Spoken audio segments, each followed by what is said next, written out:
Okay, നമ്മൾ liquidation എന്ന് പറഞ്ഞൊരു ചാപ്റ്ററാണ് നമ്മൾ എടുത്തുകൊണ്ടിരിക്കുന്നത്. ലിക്വിഡേഷൻ എന്ന ചാപ്റ്ററിൽ നമ്മൾ കുറച്ച് കാര്യങ്ങൾ പറഞ്ഞിട്ടുണ്ട്. അത് കാര്യങ്ങളൊന്നും ഇനി പറയുന്നില്ല, നമ്മൾ പെട്ടെന്ന് ക്ലാസ്സിലേക്ക് പോവുകയാണ്. പറഞ്ഞ കാര്യങ്ങളെല്ലാം നിങ്ങൾ ചെയ്തു എന്ന് വയ്ക്കുകയാണ്. എല്ലാവർക്കും മനസ്സിലാണെന്ന് വിചാരിച്ചാൽ നമ്മൾ പെട്ടെന്ന് എന്ത് ചെയ്യാം, നമ്മൾ ക്ലാസ്സിലേക്ക് തുടങ്ങാം. ഓക്കെ, ഇവിടെ പറയുന്ന അടുത്ത നിങ്ങളുടെ പോയിൻ്റാണ്, നിങ്ങൾക്ക് പഠിക്കാനുള്ള അടുത്ത പോയിൻ്റാണ് disposal of records winding up of the society. Okay, ഇവിടെ പറയുന്നത് disposal of records of winding up of the society. നമ്മുടെ സൊസൈറ്റി വൈൻഡ് അപ്പ് ചെയ്ത് കഴിഞ്ഞാൽ നമ്മുടെ സൊസൈറ്റിയിലെ എല്ലാ അഫയേഴ്സും, നമ്മുടെ സൊസൈറ്റിയിലെ എല്ലാ കാര്യങ്ങളും അവസാനിച്ചു, നമ്മുടെ സൊസൈറ്റിയുടെ ബിസിനസ് വൈൻഡ് അപ്പ് ചെയ്ത് കഴിഞ്ഞാൽ ഈ വൈൻഡ് അപ്പ് റെക്കോർഡിങ്സ് ഉണ്ടായിരിക്കും. നമ്മൾ വൈൻഡ് അപ്പ് ചെയ്യാനുള്ള എല്ലാ കാര്യങ്ങളും എഴുതിയ റെക്കോർഡുകൾ, ബുക്കുകൾ അല്ലെങ്കിൽ രേഖകൾ ഉണ്ടായിരിക്കും. ഇതെങ്ങനെ ഡിസ്പോസ് ചെയ്യാം അല്ലെങ്കിൽ ഇതെങ്ങനെ ഇല്ലാതെയാക്കാം എന്നുള്ള കാര്യമാണ് ഇവിടെ പറയുന്നത്. ഇവിടെ എഴുതി വെച്ചത് when the affairs of the society have been finally wound up, the liquidator is to keep his office, all books and records for a period of 3 years.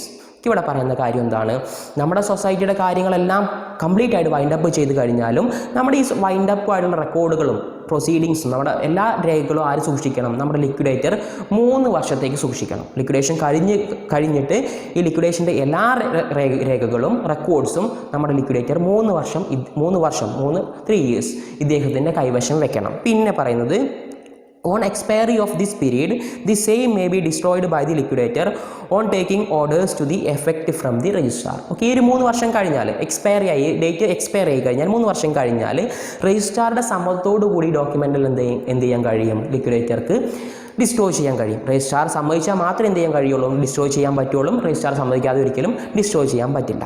Okay, ഇതാണ് ഇവിടെ പറയാം.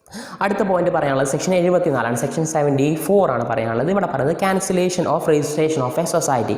ഒരു സൊസൈറ്റിയുടെ രജിസ്ട്രേഷൻ എങ്ങനെ ക്യാൻസൽ ചെയ്യുക എന്നുള്ളതാണ്. ഇത് പറയുന്നത് തൊട്ട് മുമ്പ് നിങ്ങൾക്ക് ചെയ്യാനുള്ള ഒരു കാര്യമാണ് സെക്ഷൻ 27. സെക്ഷൻ 27 അതിൻ്റെ താഴത്തെ അനുബന്ധമായുള്ള കാര്യങ്ങളും സെക്ഷൻ 27 ബന്ധപ്പെട്ട എല്ലാ കാര്യങ്ങളും ഉണ്ട്. സെക്ഷൻ 27 മാത്രമല്ല, താഴെ സെക്ഷൻ 27A എന്നോ അങ്ങനെ എന്തൊക്കെ വന്നിട്ടുണ്ട്.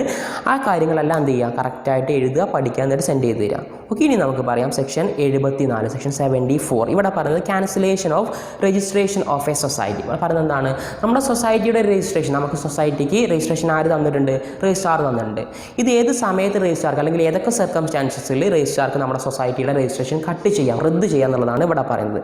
ഫസ്റ്റ് പോയിന്റ് ആണ് if the liquidator fail to take charge of the liquidation within 2 months from the date of order. Okay, നമ്മുടെ രജിസ്ട്രാർ ലിക്വിഡേഷന് വേണ്ടി ഫസ്റ്റ് കേസ് പറയുകയാണ്, നമ്മുടെ രജിസ്ട്രാർ ലിക്വിഡേഷന് വേണ്ടി ഓർഡർ വെച്ചു. നമ്മുടെ സൊസൈറ്റിയിൽ ലിക്വിഡേഷൻ ചെയ്യാനുള്ള ഓർഡർ ആര് വെച്ചു, രജിസ്ട്രാർ വെച്ചു. ഈ ഓർഡർ വെച്ച് 2 മാസത്തിനുള്ളിൽ ഒരു ലിക്വിഡേറ്റർ അപ്പോയിൻറ്റ് ചെയ്യാനും അദ്ദേഹത്തിൻ്റെ ഓഫീസ് ചാർജ് ഏറ്റെടുക്കാനും കഴിഞ്ഞിട്ടില്ലെങ്കിൽ, ലിക്വിഡേറ്റർ അപ്പോയിൻറ്റ് ചെയ്തു, ലിക്വിഡേറ്റർ അപ്പോയിൻറ്റ് ചെയ്യാൻ കഴിഞ്ഞില്ല, അദ്ദേഹത്തിന് ഓഫീസ് ചാർജ് ഏറ്റെടുക്കാനും കഴിഞ്ഞിട്ടില്ലെങ്കിൽ ആ സമയത്ത് രജിസ്ട്രാർക്ക് നേരിട്ട് വന്നിട്ട് നമ്മുടെ സൊസൈറ്റിയുടെ രജിസ്ട്രേഷൻ സർട്ടിഫിക്കറ്റ് റദ്ദ് ചെയ്യാനുള്ള അവകാശമുണ്ട്. മനസ്സിലായി എന്ന് വയ്ക്കുകയാണ്. അടുത്ത പോയിൻ്റാണ് second point, if an appeal made to the government conferred and by the time the liquidator has not been appointed within 2 months. Okay, എന്ത് ചെയ്തു, നമ്മുടെ രജിസ്ട്രാർ ഗവൺമെൻറ്റിന് ഒരു കംപ്ലയിൻറ്റ് കൊടുത്തു, നമ്മുടെ സൊസൈറ്റി എന്ത് ചെയ്യണം, വൈൻഡ് അപ്പ് ചെയ്യണം കംപ്ലയിൻറ്റ് ചെയ്തു. രജിസ്ട്രാർ ആർക്ക് കൊടുത്തു, നമ്മുടെ ഗവൺമെൻറ്റിന് കൊടുത്തു. ഇങ്ങനെ ഗവൺമെൻറ്റിന് കൊടുത്തു കഴിഞ്ഞിട്ടും ഗവൺമെൻറ് എന്തും സംഭവിച്ചിട്ടില്ല, 2 മാസത്തിനുള്ളിൽ ഒരു ലിക്വിഡേറ്റർ അപ്പോയിൻറ്റ് ചെയ്തിട്ടില്ല. ആ കേസിലും രജിസ്ട്രാർക്ക് നേരിട്ട് വരാം, എന്നിട്ട് നമ്മുടെ സൊസൈറ്റിയുടെ രജിസ്ട്രേഷൻ സർട്ടിഫിക്കറ്റ് ക്യാൻസൽ ചെയ്യാൻ പറ്റും. ഓക്കെ, നെക്സ്റ്റ് ഒരു പോയിൻ്റാണ്, തേർഡ് പോയിൻ്റാണ്, ഒരു മൂന്നാമത്തെ കേസാണ് when the affairs of the society is wound up. Okay, മൂന്നാമത്തെ പോയിൻ്റാണ് നമ്മുടെ സൊസൈറ്റിയുടെ എല്ലാ അഫയേഴ്സും, നമ്മുടെ സൊസൈറ്റിയുടെ എല്ലാ ബിസിനസ്സും ആര് ക്ലോസ് ചെയ്തു, ലിക്വിഡേറ്റർ വെച്ച് എല്ലാ കാര്യങ്ങളും ക്ലോസ് ചെയ്തു. ഇനി ഒരു കാര്യവും ചെയ്യാനില്ല, എല്ലാം കഴിഞ്ഞിട്ട് ഇനി നമ്മുടെ സൊസൈറ്റിയുടെ എല്ലാ കാര്യങ്ങളും ലിക്വിഡേഷനായിട്ട് ബന്ധപ്പെട്ട എല്ലാ കാര്യങ്ങളും കഴിഞ്ഞാൽ ആ ഒരു സാഹചര്യത്തിൽ നമ്മുടെ രജിസ്ട്രാർക്ക് എന്ത് ചെയ്യാം, നേരിട്ട് മുന്നോട്ട് വരാം, എന്നിട്ട് നമ്മുടെ രജിസ്ട്രേഷൻ സർട്ടിഫിക്കറ്റ് കട്ട് ചെയ്യാം. ഇവിടെ ശ്രദ്ധിക്കേണ്ട ഒരു കാര്യം, ഇവിടെ എല്ലാ കാര്യങ്ങളും 100% കംപ്ലീറ്റഡ് ആണ്. അങ്ങനെയുള്ള കാര്യത്തിൽ എന്ത് ചെയ്യാം, രജിസ്ട്രാർക്ക് മുന്നോട്ട് വന്ന് നമ്മുടെ രജിസ്ട്രേഷൻ സർട്ടിഫിക്കറ്റ് ക്യാൻസൽ ചെയ്യാം. 3 കേസ് പറഞ്ഞു. നാലാമത്തെ കേസാണ് when the registrar is satisfied that the final wound up of the society is not possible due to destruction of records. Okay, രജിസ്ട്രാർക്ക് മനസ്സിലാവുകയാണ് നമ്മുടെ സൊസൈറ്റിക്ക് എന്ത് ചെയ്യാൻ കഴിയില്ല, ഒരു ഫൈനലി അല്ലെങ്കിൽ 100% പ്യൂറായി നല്ലൊരു വൈൻഡ് അപ്പ് നമ്മുടെ സൊസൈറ്റിക്ക് ഉണ്ടാവില്ല. കാരണം നമ്മുടെ സൊസൈറ്റിയുടെ എല്ലാ റെക്കോർഡും എന്ത് ചെയ്യുന്നുണ്ട്, ഡിസ്ട്രോയ് ചെയ്തിട്ടുണ്ട്, ഇല്ലാതെയാക്കിയിട്ടുണ്ട്. നമ്മുടെ സൊസൈറ്റിയുടെ എല്ലാ റെക്കോർഡുകളും, ഒരുപാട് റെക്കോർഡുകളുണ്ട്. ഈ റെക്കോർഡുകളെല്ലാം നമ്മുടെ മെമ്പേഴ്സോ അല്ലെങ്കിൽ നമ്മുടെ മാനേജേഴ്സോ അല്ലെങ്കിൽ ഏതെങ്കിലും രീതിയിൽ ഡിസ്ട്രോയ്ഡ് ആയിട്ട് പോയിട്ടുണ്ട്, നഷ്ടപ്പെട്ടിട്ട് പോയിട്ടുണ്ട്. ആ കേസിൽ എന്ത് ചെയ്യാൻ കഴിയില്ല, ഒരു 100% ഒരു കംപ്ലീറ്റ് ആയിട്ട് ഒരു സുരക്ഷിതമായ വൈൻഡ് അപ്പ് ചെയ്യാൻ കഴിയില്ല. ഈ ഒരു കേസിലും രജിസ്ട്രാർക്ക് നേരിട്ട് വന്നിട്ട് നമ്മുടെ സൊസൈറ്റിയുടെ രജിസ്ട്രേഷൻ സർട്ടിഫിക്കറ്റ് കട്ട് ചെയ്യാം, റദ്ദ് ചെയ്യാൻ പറ്റും. ഇങ്ങനെ 4 കേസിലാണ് രജിസ്ട്രേഷൻ സർട്ടിഫിക്കറ്റ് നമ്മളെ രജിസ്ട്രാർ കട്ട് ചെയ്യാം.